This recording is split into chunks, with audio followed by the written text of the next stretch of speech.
ಎಲ್ಲರಿಗೂ ಗೌರಿ ಹಬ್ಬದ ಶುಭಾಶಯಗಳು ಎಲ್ಲರಿಗೂ.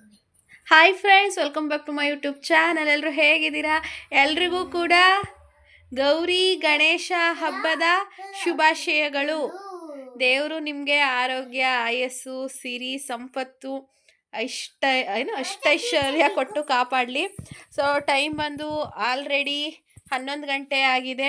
ನಮ್ಮ ಕೃತು ಈ ಥರ ಮಲ್ಲೇಶ್ವರಮಲ್ಲಿ ತಗೊಬಂದಿದ್ನಲ್ವ, ಈ ಡ್ರೆಸ್ನ ಹಾಕ್ಕೊಂಡಿದ್ದಾಳೆ. ಯಾಕೆಲೆ ನಾಳೆ ಒಂದು ನ್ಯೂ ಡ್ರೆಸ್ ಹಾಕೋತಾಳೆ. ನಾನು ಇನ್ನೊಂದು ಹಬ್ಬಕ್ಕೆ ಹಾಕೋಣ ಅಂದ್ಕೊಂಡಿದ್ದೆ, ಬಟ್ ಅಮ್ಮನೂ ಹಾಕು ಅಂತೂ ಕೃತುನು ಕೂಡ ಹಾಕೊಂಡಿದ್ದಾಳೆ. ಚಡ್ಡಿ ಹಾಕೋತಾಳೆ ಫ್ರೆಂಡ್ಸ್. ಚಡ್ಡಿ ಹಾಕಿಲ್ಲ ನಮ್ಮ ಕೃತುನು. ಹಾಕೋ ಗೊಂಬೆ, ಹಾಕೊಡೋಣ. ಮತ್ತೆ ಎಲ್ರಿಗೂ ವಿಶ್ ಮಾಡು ಇನ್ನೊಂದ್ಸಲ. ವಿಶ್ ಮಾಡು ಗೌರಿ ಗಣ. ಫ್ರೆಂಡ್ಸ್, ನಾನು ಇಲ್ಲಿ ಏನೋ ಮಾಡ್ತಾ ಇದ್ದೀನಿ. ಅಲ್ಲೆಲ್ಲ ಬಿಸಾಕ್ಬಿಟ್ಟು ಬಂದಿದ್ಲಲ್ಲ ರೂಮಲ್ಲಿ, ಅದು ಎತ್ತಿಡ್ತಾ ಇದ್ದೀನಿ. ಇಲ್ಲಿ ನೋಡಿ, ಅವಳು ಬಾಕ್ಸ್ ಎಲ್ಲ ತೊಗೊಂಡು ಎತ್ತಿಟ್ಕೊತಾವಳೆ. ಯಾವ್ದು ಮ್ಯಾಚ್ ಮಾಡ್ಕೋತೀಯ ಚಿನ್ನು ಇವತ್ತು ಹಬ್ಬಕ್ಕೆ?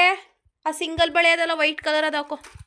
ಸಿಂಗಲ್ ಬಳೆ ಮೊನ್ನೆ ತಾನೇ ಎಲ್ಲನೂ ಜೋಡಿಸಿಟ್ಟಿದ್ದೀನಿ ಫ್ರೆಂಡ್ಸ್. ಎಲ್ಲನೂ ಹರಗಿಟ್ಟಿದ್ಲು. ಸಿಂಗಲ್ ಬಳೆ ಇದು ವೈಟ್ ಕಲರ್. ಇದನ್ನ ಹಾಕೋ ಚಿನಿ. ಈ ಡ್ರೆಸ್ಗೆ ಇದೆ ಮ್ಯಾಚ್ ಆಗೋದು. ಅವು ಮ್ಯಾಚ್ ಆಗಲ್ಲ, ಅದು ಮ್ಯಾಚ್ ಆಗೋದಿಲ್ಲ. ಎಲ್ಲಿ ಮ್ಯಾಚ್ ಆಯ್ತದೆ ಅದು? ನಾಳೆ ಕೈ ತುಂಬ ಬಳೆ ತೊಟ್ಕೊಂಡು ರೆಡಿಯಾಗಿವೆ. ಈಗ ಇದು ಒಂಥರ ಡ್ರೆಸ್ ಅಲ್ವಾ, ಇದಕ್ಕೆ ಇದು ಮ್ಯಾಚ್ ಆಗುತ್ತೆ. ನಿಜ ಬಂಗಾರಿ. ನೋಡು ಎಷ್ಟು ಚೆನ್ನಾಗಿ ಮ್ಯಾಚ್ ಆಯ್ತದೆ ಫ್ರೆಂಡ್ಸ್. ನೀವೇ ಹೇಳಿ, ಮ್ಯಾಚ್ ಆಯ್ತದೋ ಇಲ್ವೋ? ನಮ್ಮ ಕೃತು ನೋಡಿ ಹೇಳಿದ ಮತ್ತೆ ಕೇಳೋದಿಲ್ಲ. ನಾನು ರೆಡಿ ಆಗಬೇಕು ತಾನೇ, ಸ್ನಾನ ಮಾಡ್ಕೊಂಡು ಮುದ್ದು ಟೈಮ್ ಆಗಲ್ವಾ? ಈಗ ನಮ್ಮ ಕೃತುನ ಮ್ಯಾಚಿಂಗ್ ಎಲ್ಲ ರೆಡಿ ಮಾಡ್ತೀನಿ. ಕಳ್ಕೊಂಡಿದ್ಯಲ್ಲ ಒಂದೆರಡು ಮೂರ.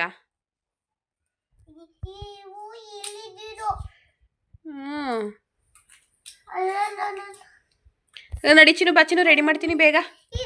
ನಾವು ರೆಡಿ ಆಗ್ಬೋದು, ಇವಳು ರೆಡಿ ಮಾಡೋಕ್ಕಾಗೋದಿಲ್ಲ. ಅಜ್ಜಿ 2 ಜುಟ್ಟು ಹಾಕು ಅಂದದ. ಅವ್ರ ಅಜ್ಜಿ ಇವಳು ನೋಡ್ರು 1 ಜುಟ್ಟಂತೆ. ನೋಡಿ, ಈ ಬಳೆ ಹಾಕಿಸ್ಕೊಂಡು 10 ನಿಮಿಷದಿಂದ ನಾನು ಗೋಗರ್ದು ಸಾಕಾಯ್ತು. ಅವೇನು ಮ್ಯಾಚೇ ಆಗಲ್ಲ. ತಗ ಯಾವ್ದಾದ್ರು ಹಾಕ್ಕೊಳ್ಳಿ ಬಿಡಿ. ಈಗ 1 ಜುಟ್ಟು ಬೇಕಂತೆ. ಈ ರಿಬ್ಬನ್ ಎಲ್ಲನೂ ಚೆಲ್ಲಿ ಈಗ ಇವಿಟ್ಟಿದ್ದೀನಿ ಅಪ್ಪ ಹಾಕೋಕ್ಕೆ. ಇದೊಂದು ಏರ್ ಬೆಂಡ್ ಇಟ್ಟಿದ್ದೀನಿ. ನೋಡೋಣ ಏನೇನು ಹಾಕಿಸ್ಕೊತಾಳೆ ಅಂತ. ಫ್ರೆಂಡ್ಸ್, ಫೈನಲಿ ಕೃತು ಇವಾಗ ಈ ಥರ ರೆಡಿಯಾಗಿದ್ದಾಳೆ. ನಾನು ಸ್ನಾನ ಮಾಡಬೇಕು.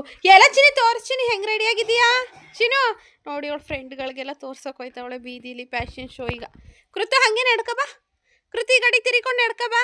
ಕೃತು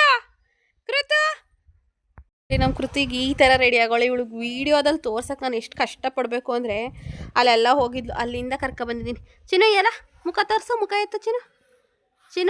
ಬೆರಳಲ್ಲೇನೋ ಒಂದು ಚಿಕ್ಕದ ಗಾಯ ಆಗದೆ, ಅದನ್ನೇ ನೋಡ್ಕೋತಾವಳು ಅಷ್ಟೊತ್ತಿಂದ. ಹಾಯ್ ಮಾಡ್ತೀನಿ ಎಲ್ರಿಗೂ. ಹಾಯ್. ಅವಳು ಮೂಡಿಲ್ಲ ಫ್ರೆಂಡ್ಸ್ ವೀಡಿಯೋದಲ್ಲಿ ಬರೋಕ್ಕೆ. ನೋಡಿ, ಈ ಥರ ಚೆನ್ನಾಗಿ ಕಾಣ್ತಾ ಇದ್ದಾಳೆ. ಬಳೆ ಮಾತ್ರ ಮ್ಯಾಚಿಂಗ್ ಇಲ್ಲ. ನಾನು ಹೇಳಿದ ಬಳೆ ಅವಳು ಹಾಕ್ಕೊಳ್ಳಿಲ್ಲ. ಬಳೆ ಒಂದು ಮ್ಯಾಚಿಂಗ್ ಇದ್ದಿದ್ರೆ ಇನ್ನೂ ಸಖತ್ತಾಗಿರೋದು. ನೋಡಿ ಫ್ರೆಂಡ್ಸ್, ಹಾಯ್ ಮಾಡ್ತಾವಳು. ಎಲ್ಲ ಮುಖ ಎತ್ತು, ಮುಖ ತೋರಿಸು ಹೆಂಗೆ ರೆಡಿಯಾಗಿದೆ ಅಂತ. ಹೆಂಗೆ ಕಾಣ್ತಾ ಇದೆ ಮುಖ? ಬಿಳ್ಗಾಗಿದೆಯಾ ಕೃತು? ಎಲ್ಲ ಕೃತು ಪಾನ್ಸ್ ಕ್ರೀಮ್ ಹಾಕೊಂಡು ಬಿಳ್ಗಾಗೋಳೆ. ಕೈ ಏನಾಗದೆ? ಏನೂ ಆಗಿಲ್ಲ. ಬಂಗಾರಿ ಕೈ ನೋಡಿ ಹೆಂಗೆ ಕಾಣ್ತಾವಳೆ. ಕಮೆಂಟ್ ಮಾಡಿ 10ಕ್ಕೆ ಎಷ್ಟು ಕೊಡ್ತೀರಾ ನಮ್ಮ ಕೃತು ಬಂಗಾರಿಗೆ ಅಂತ. ಇವಾಗ ಕೆಲಸ ಇದ್ದಾವೆ, ಆಮೇಲಿಂದ ವ್ಲಾಗ್ನ ಕಂಟಿನ್ಯೂ ಮಾಡ್ತೀನಿ. ನಮ್ಮಮ್ಮ ಪೂಜೆ ಮಾಡ್ತಾಯಿತ್ತು. ಟೈಮ್ ಆಲ್ರೆಡಿ ಒಂದು 11 ಗಂಟೆ ಆಗಿದೆ. ನಮ್ಮ ಕೃತುನು ಹೋಗಿ ಪೂಜೆ ಮಾಡ್ತಾ ಇದ್ದಾಳೆ. ನೋಡಿ, ನಾವು ಹಬ್ಬ ಮಾಡೋ ಹಾಗಿಲ್ಲ, ಅದಕ್ಕೆ ಗೌರಿ ಹಬ್ಬದ ದಿನವೇ ಎಲ್ಲ ಒರೆಸಿ ಎಲ್ಲ ಗುಡಿಸಿ ದೀಪ ಅಂತೂ ಹಚ್ತಾ ಇದ್ದೀವಿ. ಎಡೆ ಇಕ್ಕಂಗಿಲ್ಲ. ಹಿರಿಯರಿಗೆ ಗೌರಿ ಹಬ್ಬದಲ್ಲೂ ಕೂಡ ಎಡೆ ಇಕ್ತಾರೆ ನಮ್ಮ ಊರಲ್ಲಿ. ನಾವು ಎಡೆ ಇಕ್ತಾ ಇಲ್ಲ, ಯಾಕಂದರೆ ನಮ್ಮ ಅಜ್ಜಿ ಗೊತ್ತಾಗಿದ್ರಲ್ವ, ಹಾಗಾಗಿ 1 ವರ್ಷ ಮಾಡೋ ಹಾಗಿಲ್ಲ. ಹಾಗೆ ಚಂದನ ಸೀರೆ ಕೊಟ್ಟಿದ್ಲು. ನಿಮಗೆ ಗೊತ್ತಿರುತ್ತೆ, ನಾನು ಹಳೆ ವ್ಲಾಗ್ ನೋಡಿದ್ರೆ ಆ ಬ್ಲೌಸ್ನ ಹೊಲಿಯೋಕ್ಕೆ ಕೊಟ್ಟಿದ್ದೆ, ಸೀರೆ ಬ್ಲೌಸ್ನ. ಸೊ ಈ ಥರ ಹೊಲಿಸಿದ್ದೀನಿ.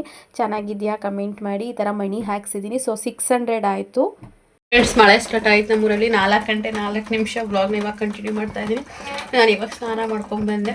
ಒಂದು 5:30 ಮೇಲೆ ನಾನು ದೀಪ ಹಚ್ತೀನಿ. ಅಮ್ಮ ಬೆಳಗ್ಗೆ ದೀಪ ಹಚ್ಚೈತೆ. ಇವಾಗ ಒಬ್ಬಿಟ್ಟು ಮಾಡೋಕ್ಕೆ ಅಂತೇಳಿ ಕೂತೈತೆ. ಅಲ್ಲಿ ನೋಡಿ, ಅದು ತೆಳ್ಳಗಾಗ್ಬಿಟ್ಟಿತ್ತಲ್ವ ಊರನ್ನ, ಅದು ಒತ್ತಕ್ಕಾಯ್ತಾ ಇಲ್ಲ. ಕರೆಂಟ್ ಬೇರೆ ಹೋಗೈತೆ. ಇನ್ನೊಂದು ಸ್ವಲ್ಪ ಕಡಲೆನ ಮಿಕ್ಸ್ ಮಾಡೋಣ ಅಂತ ಹೇಳಿದ್ರೆ, ಹಸಿಟ್ಟು ಮಾಡ್ಕೊಳ್ಳೋಕ್ಕೆ ಕಡಲೆನ ಕರೆಂಟ್ ಹೋಗೈತೆ. ನಮ್ಮಮ್ಮ ತೊಟ್ಟಕ್ಕಿ ಅಂತ ಕೂತ್ಕೊಂಡು ತೊಟ್ಟಕ್ಕಾಗ್ದಾನೆ ಪರದಾಡ್ತೈತೆ. ನೋಡಿ, ಒಂದು ತೊಟ್ಟಕ್ಕಿ ಅಂತ ಹೋಯ್ತು. ತೊಟ್ಟಕ್ಕಾಗ್ದಾನೆಯ ಒಲೆ ಎಲ್ಲನೂ ಆಫ್ ಮಾಡಿ ಅಥವಾ ಹೋಗೋದೆ. ನಮ್ಮ ಕೃತು ಈಗ ಬಂದ್ಲು. ಮಳೆ ಸ್ಟಾರ್ಟ್ ಆಯ್ತೈತೆ, ಕರೆಂಟ್ ಹೋಯ್ತು. ಇಲ್ಲಿ ನೋಡಿ ಊರನ್ನ ಫ್ರೆಂಡ್ಸ್ ಎಷ್ಟು ತೆಳ್ಳಗಾಗೈತೆ ಅಂತ. ನಂಗೆ ಈ ಥರ ತಿನ್ನೋದು ಅಂದರೆ ತುಂಬ ಇಷ್ಟ. ಊರನ್ನ ತಿಂತೀನಿ ನಾನು. ನಿಮ್ಗೆ ಯಾರ್ಯಾರಿಗೆ ಇಷ್ಟ ಹೇಳಿ. ಚೆನ್ನಾಗಿದೆ, ಬಟ್ ತೆಳ್ಳಗೆ ಹೋಗ್ಬಿಟ್ಟೈತೆ. ಚಿನಿ ಏನೇ ಮಾಡ್ತಿದ್ಯಮ್ಮ? ಚಿನಿ ಬರ್ತಿದ್ದೀನಿ. ಕರಿ ಎಲ್ಲಾರ್ನೂ ಕರಿ ಚಿನ್ನು. ಯಾರು ಬೇಡ. ಏಕೆ? ಓ ನಮ್ಮ ವಿಡಿಯೋಸ್ ನೋಡ್ತಾರೆ ಅವರು ಪ್ರೀತಿಯಿಂದ. ಬನ್ನಿ ಒಬ್ಬಿಡ್ತೀನಿ ಫ್ರೆಂಡ್ಸ್ ಅನ್ನು. ಹಾಂ ಬನ್ನಿ ಒಬ್ಬಿಡ್ತೀನಿ ಫ್ರೆಂಡ್ಸ್. ಕೊಡ್ತೀಯಾ? ಈ ಕಡೆ ಇಲ್ಲಿ ಬಿಸಾಕವಳೆ ಹಿಟ್ಟ ನಿನ್ಗೊಂಥರ ಸುಮ್ಮನೆ ಏಳೇನು ಸುಸ್ಮೈಲಿ ಫ್ರೆಂಡ್ಸಿಗೆ ಏನಾದ್ರು ಮಾಡಿ ನಾನು ಸುಮಾರು ತಿಂದೆ ಹೋದೆ. ಇದನ್ನು ಸರಿ ಮಾಡಿ ಈಗ ಮಳೆಗೂ ಹತ್ತುವೆ. ಬಿಸಿ ಬಿಸಿ ಒಬ್ಬಿಟ್ಟು ತಿನ್ನಬೇಕು ಅನ್ನಿಸ್ತಾರೆ. ತಿಂದ್ಬಿಟ್ಟು ಹೊತ್ತಾಗಿ ಹಬ್ಬ ಮುಗಿಸ್ಬೇಕು, ಗೌರಿ ಹಬ್ಬನ. ಫ್ರೆಂಡ್ಸ್ ಕರೆಂಟ್ ಬಂದ್ಬಿಡ್ತು. ಅಮ್ಮ ಒಂದೇ ಸತಿ ಇವಾಗ ಕಡಲೆ ಪೌಡ್ರ್ ಮಾಡ್ಕೊತೈತಿ. ಕಡಲೆ ಬೇಗ ಅರ್ಧ kg ಕಡಲೆ ಹಾಕಿದ್ರೆ ಸಾಲ್ತಾ ಇಲ್ಲ ಅಂದರೆ ಎಷ್ಟು ತೆಳ್ಳಗಾಗಿರಬೇಕು ಕಲಸಿ. ಇಲ್ಲಾಂದರೆ ಎಷ್ಟಾಗಿದೆ ಅಷ್ಟು ಕಾಲ್ಸು. ಇನ್ನು ಮಿಕ್ಕಿದ ಹೂರಣ ಎತ್ತಿಡಮ್ಮ ಫ್ರಿಡ್ಜ್ಗೆ. ಆಮೇಲಿಂದ ಮಾಡ್ಬೇಕಾದ್ರೆ ಕಡಲೆ ಸಿಟ್ಟು ಮಿಕ್ಸ್ ಮಾಡಿಕೊಂಡು ಇದು ಮಾಡಬೇಕಾಯ್ತದೆ. ಫ್ರೆಂಡ್ಸ್ ನಿಜವಾಗ್ಲೂ ಒಬ್ಬಿಟ್ಟು ನಮ್ಮಮ್ಮ ಎಷ್ಟು ಅಂದರೆ ಇನ್ನು ಜೀವನದಲ್ಲಿ ಒಬ್ಬಿಟ್ಟು ಮಾಡಬಾರ್ದು ಅಂತ ಅನ್ನಿಸ್ಬಿಟ್ಟೈತೆ ನಮ್ಮಮ್ಮಂಗೆ. ನನಗೂ ಆಗ್ತಾಯಿರಲಿಲ್ಲ. ಜಾಸ್ತಿ ಹೊತ್ತು ಕೂತ್ಕೊಂಡ್ರೆ ನನಗೆ ಬ್ಯಾಕ್ ಪೇಯ್ನ್ ಇರೋದ್ರಿಂದ ಮತ್ತು ಸೊಂಟ ಕುತ್ತಿಗೆ ಹತ್ರ ಸೇದೋ ಥರ ಆಗುತ್ತೆ. ಯಾಕಂದರೆ ನನಗೆ ಸೆಕ್ಷನ್ ಅಲ್ವಾ ಆಗಿರೋದು, ನರಕ್ಕೆ ಇಂಜೆಕ್ಷನ್ ಕೊಟ್ಟಿರ್ತಾರೆ. ನನಗೆ ಅದಕ್ಕಿಂತ ಮುಂಚೆಯಿಂದನೂ ಬ್ಯಾಕ್ ಪೇಯ್ನ್ ಇತ್ತು. ಸೊ ಕೃತು ಹುಟ್ಟಿದ್ಮೇಲಂತೂ ಇನ್ನೂ ಡಬಲ್ ಆಯಿತು ಅಂತ ಹೇಳ್ಬೋದು ಪೇಯ್ನು. ಹಾಗಾಗಿ ತುಂಬ ಹೊತ್ತು ಈ ಥರ ಕೂತ್ಕೊಂಡು ನೆಲದ ಮೇಲೆ ಕೆಲಸ ಮಾಡಿದ್ರೆ ನನಗೆ ಸೇದುತ್ತೆ. ಸೊಂಟದಿಂದ ಹಿಡಿದು ನರ ಕುತ್ತಿಗೆ ತನಕನೂ ಸೇರ್ತದೆ. ಸೊ ಕೃತನು ನಾನು ಒಬ್ಬಿಟ್ಟು ಮಾಡ್ತೀನಿ ಅಂತ ಹೇಳಿ ಹಿಟ್ಟು ತಗೊಂಡು ಒತ್ತುತ್ತಾ ಇದ್ಲು. ನೋಡಿ ಚಪಾತಿ ಒತ್ತೋದು ಲಟ್ಟಣಿಗೆನೂ ತಗೊಂಡವಳೆ. ಮೈದಾ ಹಿಟ್ಟು ತಗೊಂಡು ಒತ್ತುತ್ತಾ ಇದ್ಲು. ನಮ್ಮ ಅಮ್ಮಂಗೆ ಬೇರೆ ಸಿಟ್ಟು ಒಬ್ಬಿಟ್ಟು ಪತ್ತೆ ಇಲ್ವಲ್ಲ ಅಂತ. ಮೈದಾನೂ ಕೂಡ ಗಟ್ಟಿ ಇತ್ತು. ಪ್ಯಾಕೆಟಲ್ಲಿರೋವಂಥ ಮೈದಾನೇ ತರಿಸಿರೋದು. ಬಟ್ ಮೈದಾನೂ ಏನಕ್ಕೂ ಅಷ್ಟು ಚೆನ್ನಾಗಲಿಲ್ಲ. ಹಿಟ್ಟು ಅಷ್ಟು ಕಡಲೆ ಮಿಕ್ಸ್ ಮಾಡಿ ಮತ್ತೆ ಸಪ್ಪೆ ಆಯಿತು ಅಂತ ಹೇಳಿ ಸಕ್ಕರೆ ಪೌಡ್ರ್ ಮಾಡಿಕೊಂಡು ಸಕ್ಕರೆ ಹಾಕಿ ಒಸಿ ವನವಾಸ ಪಡಲಿಲ್ಲ ನಾವಂತೂ. ಹೋದ ಗೌರಿ ಹಬ್ಬದಿಂದ ನಾನು ನನ್ನ ಮಗಳು ಅಷ್ಟೇ. ಹೋದ ಗೌರಿಲೂ ಸ್ವಂತ ಇರಲಿಲ್ಲ, ಇವಾಗಲೂ ಸ್ವಂತವ್ರಿಲ್ಲ. ಆದರೆ ಹೋದ ಗೌರಿಲಿ ನಾನು ಗಂಗೂರಲ್ಲಿದ್ದೆ. ನಮ್ಮ ಅಪ್ಪಾಜಿ ಬಂದು ಗೌರಿ ಗಣೇಶ ಹಬ್ಬದ ದಿನ ಮಧ್ಯಾಹ್ನದಂಗೆ ಬಂದು ಕರ್ಕೊಂಡು ಹೋಗಿತ್ತು. ಬಟ್ ನಾನು ಹೋದ ವರ್ಷ ಗೌರಿ ಹಬ್ಬದಲ್ಲಿ ಒಬ್ಬರು ವ್ಯಕ್ತಿ ಮಾಡಿದ್ದನ್ನು ಮರೆಯೋ ಹಾಗೆ ಇಲ್ಲ. ಏನು ಅಂತ ಹೇಳಿದ್ರೆ, ಮಗ ಸತ್ತು ಮೂರುವರೆ ತಿಂಗಳಾಗಿದೆ ಅಷ್ಟೇನೆ. ಅಷ್ಟು ಬೇಗ ಗೌರಿ ಹಬ್ಬ ಮಾಡಿದ್ರು. ನೆಂಟರು ಬರದೇ ಹೋದ್ರೂ ಅಳಿಯ ಚೆನ್ನಾಗಿಲ್ಲ ಕಡುಬು ಅಂದರು ಅಂತ ಹೇಳಿ ಇದನ್ನೆಲ್ಲ ಮನೆ ಹಿಂದ್ಗಡೆ ಕಾವಲ ಇದೆ, ಅಲ್ಲಿಗೆ ತಗೊಂಡೋಗಿ ಹಾಕಿ ಮತ್ತೆ ಇನ್ನೊಂದು ಸಲ 2 ಸೇರು ಹಾಕಿ ಮಾಡಿ ಅದು ನೀಟಾಗಿ ಬರಲಿಲ್ಲ ಅಂಥೇಳಿ ಅದನ್ನೊಂದು ಬಕೆಟಿಗೆ ತುಂಬಿ ಹಿಂದೆ ಇರೋಂಥ ಕಾವಲಿಗೆ ಹಾಕಿ ಮತ್ತೆ 3ನೇ ಸಲ ಕಡುಬು ಮಾಡಿದ್ರು. ನನಗೆ ಅವತ್ತು ಎಷ್ಟು ಒಂಥರ ಸಂಕಟ ಆಗೋಯಿತು ಅಂದರೆ, ಅದರ ಅವಶ್ಯಕತೆ ಏನಿತ್ತು? ಸತ್ತೋಗಿ ಮೂರುವರೆ ತಿಂಗಳಾಗೈತೆ. ಇವಾಗ ಹಬ್ಬ ಮಾಡಿ ಅದು ಚೆನ್ನಾಗಿಲ್ಲ ಅಂಥೇಳಿ 3 ಸಲ ಕಡುಬು ಮಾಡಿ ತಿನ್ನೋ ಅಂಥ ಖುಷಿ ಏನಿದೆ ಅಂತ ಎಷ್ಟು ಹೊತ್ತಿದ್ದೀನಿ ಅಂದರೆ, ನನ್ನ ಸಂಕಟನ ಯಾರಿಗೂ ಹೇಳ್ಕೊಳಕ್ಕಾಗ್ತಾಯಿಲ್ಲ ಈ ಥರ ಮಾಡ್ತಿದ್ದಾರಲ್ಲ ಅಂತ. ನನಗೆ ಅವತ್ತೇ ಗೊತ್ತಾಯಿತು, ಹೋದವರೇ ಹೋದರು, ಇರೋರು ಉಣ್ಕೊಂಡು ತಿನ್ಕೊಂಡು ಆರಾಮಾಗಿ ಚೆನ್ನಾಗಿರ್ತಾರೆ. ಜನಗಳ ಕಣ್ಣಿಗೆ ಮಾತ್ರ ನಮಗೇನೋ ಹಿಂಗೆ ನೋವೈತೆ, ನಾವು ಭಾಳ ನೆನೆಸ್ಕೋತೀವಿ ಅಥವಾ ನಾವು ಭಾಳ ಏನೋ ಮಾಡ್ತಾಯಿದ್ದೀವಿ ಅನ್ನೋ ಥರ ತೋರಿಸ್ಕೋತಾರೆ ಅಂತ. ನನಗೆ ನಿಜವಾಗ್ಲೂ ಅವತ್ತು ಎಷ್ಟು ಸಂಕಟ ಆಯಿತು ಅಂದರೆ, ಮೋಸ್ಟ್ಲಿ ನಾನು ಅದನ್ನು ಯಾವತ್ತೂ ಮರೆಯೋದಿಲ್ಲ, ಮರೆಯೋಕ್ಕೆ ಸಾಧ್ಯವೂ ಇಲ್ಲ. ಯಾಕಂದರೆ ವರ್ಷ ಆಗಿಲ್ಲ, 2 ವರ್ಷ ಆಗಿಲ್ಲ, 3 ತಿಂಗಳಿಗೆ ಈ ಥರ ಮಾಡಿದ್ರು ಅಂತ ಹೇಳಿದ್ರೆ ಎಷ್ಟು ಸಂಕಟ ಆಗುತ್ತೆ, ಎಷ್ಟು ಹೊಟ್ಟೆ ಉರಿಯುತ್ತೆ ಅಂದರೆ. ಹತ್ಕೊಂಡು ಪಾತ್ರೆ ತೊಳೆದಿದ್ದೀನಿ ಫ್ರೆಂಡ್ಸ್. ನಿಜವಾಗ್ಲೂ ನಾನು ತಿಂದಿಲ್ಲ ಅಂತ ಹೇಳಿಲ್ಲ, ನಾನು ಕಡುಬು ಜಾಸ್ತಿ ತಿನ್ನಲ್ಲ, ನಾನು ಅರ್ಧ ಅಥವಾ ಒಂದೇ ತಿನ್ನೋದು. ತಿಂದೆ ನಾನು, ಬಟ್ ಎಷ್ಟು ಹೊಟ್ಟೆ ಉರಿದೋಯ್ತು ಅಂದರೆ ಹತ್ಕೊಂಡು ಪಾತ್ರೆ ತೊಳೆದಿದ್ದೀನಿ. ಅವತ್ತು ಹೊತ್ತು ನನಗೆ ತಲೆನೋವೇ ಬಂದ್ಬಿಟ್ಟಿತ್ತು. ಬಟ್ ನಾನು ತೋರಿಸ್ಕೊಂಡಿರಲಿಲ್ಲ ಅವ್ರಿದ್ರಿಗೆ. ಇಂತೂ ಒಬ್ಬಿಟ್ಟು ಬೇಯಿಸಾಯಿತು. ಒಬ್ಬಿಟ್ಟೆಲ್ಲ ಚೆನ್ನಾಗಿ ಬಂದಿಲ್ಲ, ತೊಟ್ಟಕ್ಕಾಗ್ದೇ ಹೆಚ್ಚು ಕಡಿಮೆ 1 ಅವರ್ ಬೇಯಿಸಿದ್ದೀವಿ.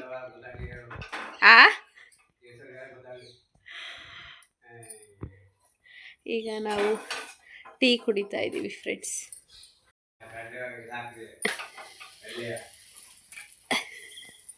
ತಿಂದೆ ತಾನೇ, ಏನೋ ಒಂದು ಸುಮ್ಮನಿದ್ಬಿಡು, ನಾವೇ ತಲೆ ಕೆಡಿಸ್ಕೊಂಡ್ ಮಾಡಿದ್ದೀವಿ.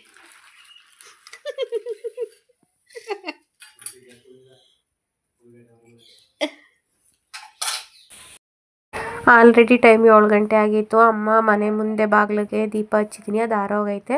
ದೀಪ ಹಚ್ಬಿಟ್ಟು ಒಳಗಡೆ ದೀಪ ಹಚ್ಚೋಂದಿತ್ತು. ಅಮ್ಮ ಬೆಳಗ್ಗೆ ಸ್ನಾನ ಮಾಡಿ ದೀಪ ಹಚ್ಚಿತ್ತು, ನಾನು ದೀಪ ಹಚ್ಚಿರಲಿಲ್ಲ. ನಾನು ಸ್ನಾನ ಮಾಡಿದ್ದೆ 4 ಗಂಟೆ ಹೆಂಗಾಗಿತ್ತಲ್ವ, ಹಾಗಾಗಿ ಈವ್ನಿಂಗ್ ಹಚ್ಚೋಣ ಅಂತ ಹೇಳಿ ಸುಮ್ಮನಾಗಿದ್ದೆ. ಇವಾಗ ದೀಪ ಹಚ್ತಾಯಿದ್ದೀನಿ. ಆಚೆ ಕಡೆ ಇರೋವಂತಹ ದೀಪ ಹಚ್ಬಿಟ್ಟು ಒಳಗಡೆ ಬಂದೆ, ದೀಪ ಹಚ್ತಾ ಇದ್ದೀನಿ. ನನಗೆ ಎಷ್ಟು ಬೇಜಾರು ಅಂತ ಹೇಳಿದ್ರೆ ಯಾರ ಹತ್ರನೂ ಹೇಳ್ಕೊಳ್ಳೋಂಗೂ ಇಲ್ಲ, ಬಿಡೋಂಗೂ ಇಲ್ಲ, ಹಂಗಾಗ್ಬಿಟ್ಟೈತೆ. ಎಂತೆಂಥ ಜನಗಳಿರ್ತಾರೆ ಅಂದರೆ ಫ್ರೆಂಡ್ಸ್, ಯಪ್ಪ ದೇವರೇ, ನೋಡೋರ ಕಣ್ಣಿಗೆ ಬೆಣ್ಣೆ ಮಾತು, ಬೆಣ್ಣೆ ಸುರಿಸ್ತಾ ಇರ್ತಾರೆ.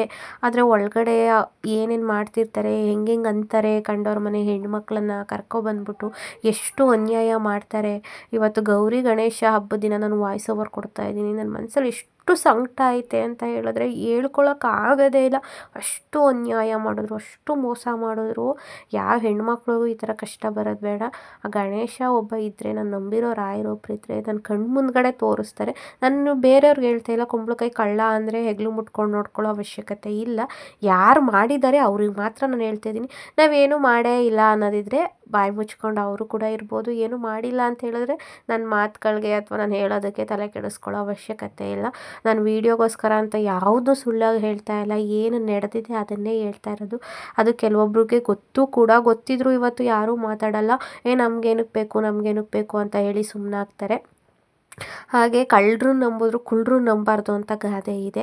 ಕುಳ್ಳಿರನ್ನ ನಂಬಾರ್ದು ಅಂತ ಗಾದೆ ಇಲ್ಲ, ಕುಳ್ಳರನ್ನ ನಂಬಾರ್ದು ಅಂತ. ಯಾಕಂದರೆ ಅದು ನನಗೆ ಎಕ್ಸ್ಪೀರಿಯನ್ಸ್, ಒಬ್ಬ ಪರ್ಸನ್ನು ಮಾಡಿದ್ದಾರೆ. ಅದಕ್ಕೋಸ್ಕರ ನಾನು ಇವಾಗ ಹೆಂಗಾಗಿದೆ ಅಂದರೆ ಯಾರನ್ನೂ ನಂಬಲ್ಲ. ನಾನು ದೇವ್ರ ಥರ, ದೇವ್ರಂಗೆ ಅಥವಾ ನಿಂಗೆ ಸಹಾಯ ಮಾಡ್ತೀನಿ, ಇನ್ನೊಂದು ಮಾಡ್ತೀನಿ, ಮತ್ತೊಂದು ಮಾಡ್ತೀನಿ ಅಂದ್ರೂ ನಾನು ಯಾವ ವ್ಯಕ್ತಿಗಳನ್ನೂ ನಂಬಲ್ಲ. ಅಷ್ಟು ಪಾಠ ಕಲಿಸ್ಬಿಟ್ಟಿದ್ದಾರೆ ನನಗಂತೂ, ನನ್ನ ಗಂಡ ಡೆತ್ ಆದ ಮೇಲೆ. ಸೊ ಅಷ್ಟು ಬೇಜಾರಾಗಿದೆ. ಹಬ್ಬದ ದಿನ ಯಾಕೆ ನೆನೆಸ್ಕೋತೀರ ಅನ್ಬೋದು. ಹಬ್ಬದ ದಿನಗಳಲ್ಲೇ ನನಗೆ ಜಾಸ್ತಿ ನೋವು ಕೊಟ್ಟಿದ್ದಾರೆ. ಅದನ್ನೆಲ್ಲ ನೆನೆಸ್ಕೊಂಡ್ರಂತೂ ನನಗೆ ಆಗೋದೇ ಇಲ್ಲ. ಸಾಕಪ್ಪ ಜೀವನ ಅನ್ನೋಷ್ಟು ನೋವಾಗಿ ಹೋಗ್ಬಿಡುತ್ತೆ. ಏನು ಮಾಡೋಳವ ಎಲ್ಲ ಹೇಳ. ನಾನು ರಂಜು ಮನೆ, ತೋಳ್ಸಿ ಮನೆ, ಮೈಸೂರು ಮನೆಯಲ್ಲಿ ಹುಡುಕೊಂಡ್ ಬಂದಿದ್ದೀನಿ. ಹಾಂ, ದಿಂಬಾಯ್ಕೊಂಡು ಸುತ್ಕೊಂಡು ಸಂಪುತ್ತ ಗುಮ್ನಾಗ ಮನ್ಗಳು ನೋಡಿ. ನಿಂಗೆ ಗೊತ್ತಾಗ್ಲಿಲ್ವಾ ಲೈಟ್ ನಾವು ನೋಡೇ ಇಲ್ಲ ಇಲ್ಲಿ. ಚಿನ್ನು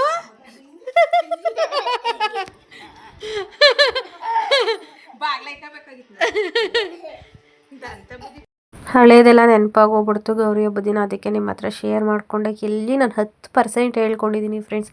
ಎಲ್ಲವನ್ನು ಹೇಳ್ಕೊಬಿಟ್ರೆ ಅಲ್ಲಿ ಏನೂ ಉಳ್ಕೊಳ್ಳೋದೇ ಇಲ್ಲ, ಯಾರ್ಯಾರು ಹೆಂಗೆ ಅಂತ ಹೇಳಿ. ಸೊ ಈ ವ್ಲಾಗ್ನ ಇಲ್ಲಿಗೆ ಎಂಡ್ ಮಾಡ್ತಾಯಿದ್ದೀನಿ. ಬಾಯ್.